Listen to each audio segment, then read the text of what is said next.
Hi my friend, in this video we're going to be making Latin house synths and vocals inspired by Dennis Cruz's song Bonito. We're going to find out if we can do this in under 1 hour by using the 80-20 rule of Latin house synths and vocals. What you're listening to right now is the song we'll be working on, and what you're looking at right now is the Ableton project file that we'll be working on. In particular, we're going to focus on this melodic group right here, and we're going to go over things in the order that I actually created them, so that you can kind of follow along as you're building out synths and vocals for songs in this style by yourself. All in all, it did take about, I want to say an hour, maybe an hour and a half for me to recreate the synths and vocals for this one. And as we zoom out here, you'll notice that the song has been completely arranged, mixed, mastered, and is ready to go. So make sure you stick around to the end of the video because we'll be doing an overview of that 80-20 rule.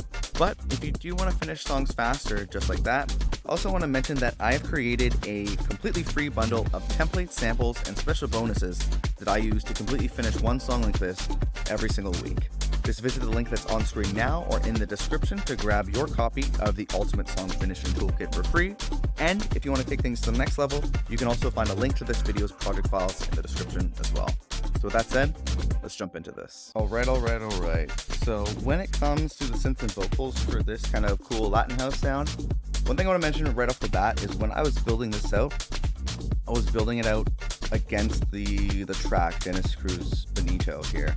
And honestly, my recommendation is when you're approaching the synths and vocals for this kind of style of music, I would go and find like a cool song that you want to flip, or find like really catchy vocals and instrumental parts first, and then build the rest of the song around that. Because then or else, like when I was doing this, by the time I got to the vocals, I had a hard time finding some vocals that fit really nicely and worked with the rest of the instrumental that I built. So that's something I would recommend that you do. But with that said, there was a little hint there to one of the big keys of the 80-20 rule here, which is to have a reference track in here. So I have Dennis Cruz's song Bonito in here, and I've set it up so that it's off, but I've set it so when I hit the S key on my keyboard, it's going to solo the track.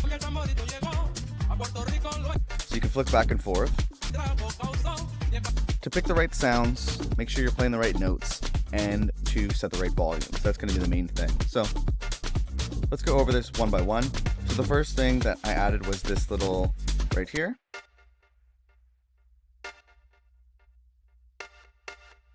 Little stab. So if we listen to the range track, they're using something a little different. I'm going to go maybe over here. I think we might be able to find it. That there. Dang. Dang. That thing there is kind of what I was trying to emulate there. So a little bit of a different sound. I went for more of like a synth sound, where the original is definitely something like maybe some kind of like horn or something like that. And basically you can have a look here. I just chose to find a sample on Splice. Just look something up in like a stab in the same key. And the only thing that I'm doing that's like that's kind of interesting is you'll notice that I'm kind of chopping that slice a little different. So it's like opening up more and more as the track or as the phrase continues, which just adds some kind of movement and some kind of change over time, which is really important with any kind of house music, because it's a little loopy, so it's good to have some kind of movement and change happening. In terms of any processing, running into the standard channel strip that I usually go through, so we're removing a bunch of the lows here to make space for the kick and the bass to actually shine through, and a little bit of high shelving here to remove some of the highs and have it mix into the rest of the sound a little bit. What I'm then running into is this Sound Toys effect rack using Pan-Man. I think it was on the default setting. I just played around with the knobs a little bit. Just kind of moves that sound a little bit in the stereo field, which also again creates some movement and some interest. Then we're running it into this one on Transient Designer or Transient Shaper, which is this free kilohertz one. All I've done is just mapped the crucial knobs to an Ableton rack. That way I don't have to open up the VST every time and all that. And so I'm driving up the attack a bit, so it's increasing the punch of the transient, that kind of like stab part of it, and then tightening up the sustain so it's not, the sound isn't going out as long, it's getting cut short a little bit, which kind of tightens up the sound a little bit. Then running into this sidechain and saturation rack that I have, so we're doing a little bit of sidechain. It's like that kind of pumping, vibey kind of sound, and also leaves room for the kick to really come through. I set it up with this one knob kind of shaper into quarter notes, because quarter notes is what the kick's usually playing, and then running that into a gain utility device. So it's a simple way to do it so that you don't have to like map compressors and stuff like that to kicks, and just dial in the one knob to taste and then you move on. Same thing with Ableton saturation here. It's just one knob, bringing it up about 6 decibels. It's adding this extra saturation and harmonics, which is kind of filling up the sound a little bit. And then we're moving into this one knob width plugin, which is this free one from Polyverse called the Wider. Same idea as before, mapping these knobs so it's just faster and easier. So this is just making that sound a little bit more stereo, moving to the left and right a little bit, keeping the space in the middle for the more important things like vocals that we're going to get to in a bit. Then other than that, I am running into a compressor. I just wanted to even out the sound a little bit. So we're at a 4:1 ratio, a pretty fast attack, and I just have to release the auto. And then we're going for about 4 to 5 decibels of gain reduction. Just trying to tighten up that sound so it's a lot more consistent and easier to work with. Cool, and so we'll move on. That's kind of one of the first sounds there. And also, yeah, if you want to grab the project files for this, there's a link in the description. This channel strip, all these cool little racks and knobs and stuff are in there for you. So then the next sound I added was this one. Let's have a look and a listen.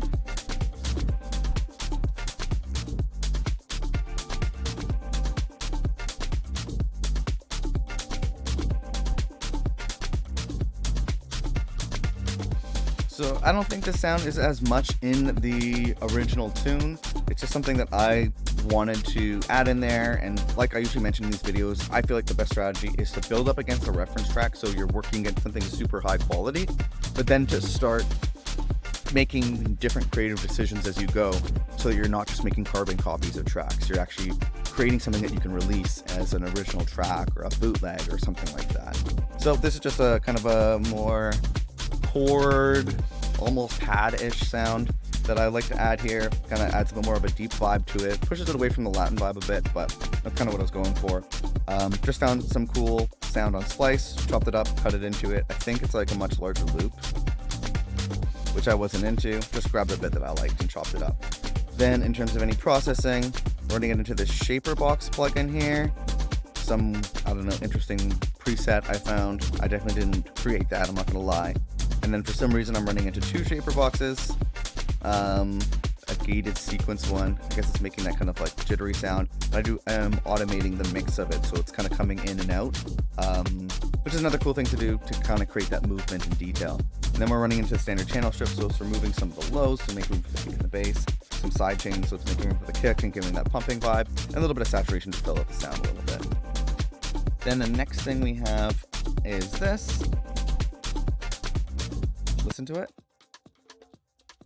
This is a drum loop that I probably should have put in the drum group, but for whatever reason, I put it in the melodic group. I think I just found what I was going for was just trying to add more energy to the track with additional drums. This definitely should be in the drum group, but it is what it is. Just cutting out some of the lows, a little bit of side chain so it's pumping, and then that's it. And we can move into some of the more interesting stuff. So this is what I was talking about when I was saying like you should probably start with like the sample or the vocals that you want to work with first and build everything around it. Because then once I got to the point where I was trying to add in like, if you listen, there's vocals, and behind the vocals, little guitars and cool like Latin vibe stuff. But my understanding, this sound is very similar to like a group called the Buena Vista Social Club, which my understanding the style of music is called son.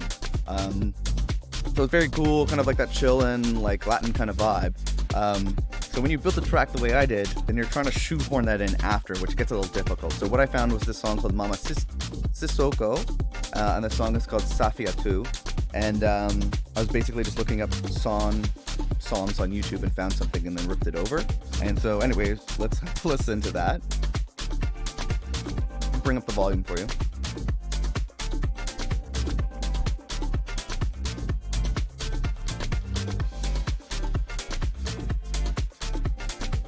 And so, actually I feel like that sounds cool. I feel like it should probably be louder, but so that's a big part of this Latin sound. It's like finding a cool sample that has has that vibe already in there, so you're not programming in like guitars or anything. That's probably too crazy. I think the sample-based route is the best. So the way I did this was I just found this song, I dropped it into a program called lalal.ai. So that helped me separate the instrument from the vocal, which you can see over here that we'll be getting into in a second. Found a good spot, and then chopped it, did a little bit of, I think a little tiny bit of like adjusting the warp markers to make sure it's on time and all that, and then just dropped it in there. And then in terms of any processing, there's this little bit of the A1 trigger gate, which is a free plugin, which is really good for getting that cool like kind of stuttery house sound. And then I have an LFO mapped to the mix of it, so that over time it's adjusting how much of that stutter sound is coming in and out. Again, trying to create some movement. Then we're running into the standard channel strips. So we're removing a bunch of the lows, shelving some of the highs, some one-knob side chains, some bit of saturation, and a bit of width to move it to the left and right. Then next up, we have the vocals. So let me jump to a spot in the arrangement where there's a good chunk of vocals. Maybe here. And let's turn it on, have a look and listen. Let's start from the beginning.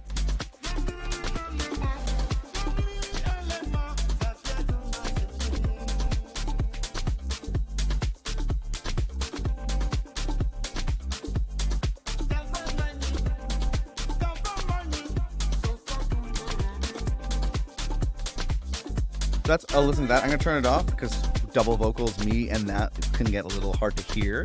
So basically that is the vocal from this guitar bit, kind of you can hear in the background. In my opinion, when this stuff's not in, the extra stuff that I added really takes away from the Latin vibe. Once this is in, it sounds a lot more of that Latin house vibe. So basically, yeah, I split it up with the vocals so that I have control over the vocals versus the instrumental. Main thing is listening to that.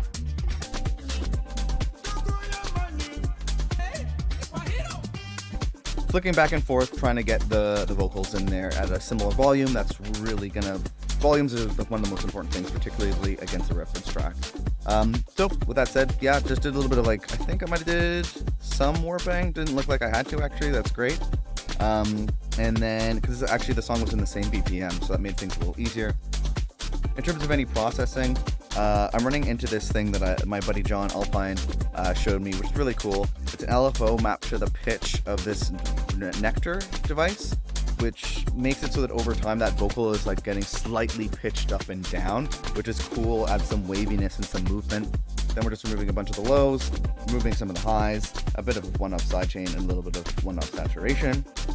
And that's really a look at the synths and the vocals for this one. I'd say main things is when you're building out your tracks like this, I'd find the song you want to flip first, build around that. That's super important. And if there was one other thing that I could have added to this that I wish I did, which would have been more kind of like horns. There's definitely like sick horns, basically. But the track that I was flipping didn't really have too much of that, so couldn't put it in there. But yeah, I think that's a pretty good look at that. So what we'll do is we'll next jump into an 80-20 rule for this one. But before we do, I do want to mention that this video is sponsored by our good friends over at Rocket Powered Sounds. The kick, and was it the kick? Let's have a look here. I almost forgot. If the kick is in there, and that's kind of one of the biggest parts of the drums. And then I think we used a bit of the snares. And yeah, the kick and the snares for this one is what we were using from Rocket Powered Sounds. And it's actually from a really, really cool sample pack called the Ultimate Sample Pack, which is a massive sample pack filled with over 1,000 usable and iconic sounds. And as a special bonus to anyone watching this right now, you can get 30% off of that Ultimate Sample Pack. Just visit the link that's on screen now or in the description, and be sure to use the coupon code ULTIMATEBESTFRIENDS to get 30% off. Thank you again to Rocket Powered Sounds for hooking up our community here. And with that said, let's jump back into the 80-20 rule for this video. Hi, my friend, Matt from Best Friends Club here. And if you've been paying attention, then you've probably figured out what the 80-20 rule is when it comes to creating melodic elements like synths and vocals for your music. The goal here is to get 80% of the result with only 20% of the time, energy, or effort. And because the first key to the 80-20 rule when building out your melodic elements is to use a reference track, we are making sure that we're effortlessly hitting 80% of a very professional benchmark. In particular, we use that reference track to focus on playing in the right key, following a similar rhythm, and selecting the right sounds. This just keeps things fast and focused. The second key is to mix as you go in an extremely streamlined way by only focusing on the volume of our sounds compared to the reference track, as well as using a simple repeatable channel strip for each track that we add to our songs. The third and final key is that you don't want to reinvent the wheel each and every time, so you should start a practice of repurposing your old project files by adding old project files, racks, and groups to your collections area in Ableton. By creating a suite of powerful templates, Ableton racks, and one knob effects that you've personalized and curated over time, you'll be able to get a higher quality result faster. If you'd like to get a head start by downloading all the racks, templates, and all the files that you've seen me use in the Ableton project file for this video, or if you'd just like to take a closer look at any of the techniques or tracks you saw me work on in this video at your own pace, you can find a link to this video's project files on screen now and at the second link that's in the YouTube description. I'm recreating a different song from the Beatport top charts every single week and making the project files available to anyone who wants them. You'll also get access to a private Discord where you can ask me and the community questions, as well as share tracks for feedback. If you or your music are not quite ready for a shot in the arm like that, I've also made you a completely free bundle of templates, samples, and special bonuses that have helped me figure out how to completely finish one new song each and every single week. And you can grab that free Ultimate Song Finishing Toolkit by visiting the first link that's in the YouTube description here. However, if you just feel like staying on YouTube for now, that's totally fine. Save that link for later and check out this playlist of videos where I remake other melodic elements like synths and vocals from other songs in the Beatport top charts. Or if you want to take what you've learned in this video to the next level, check out this video right here.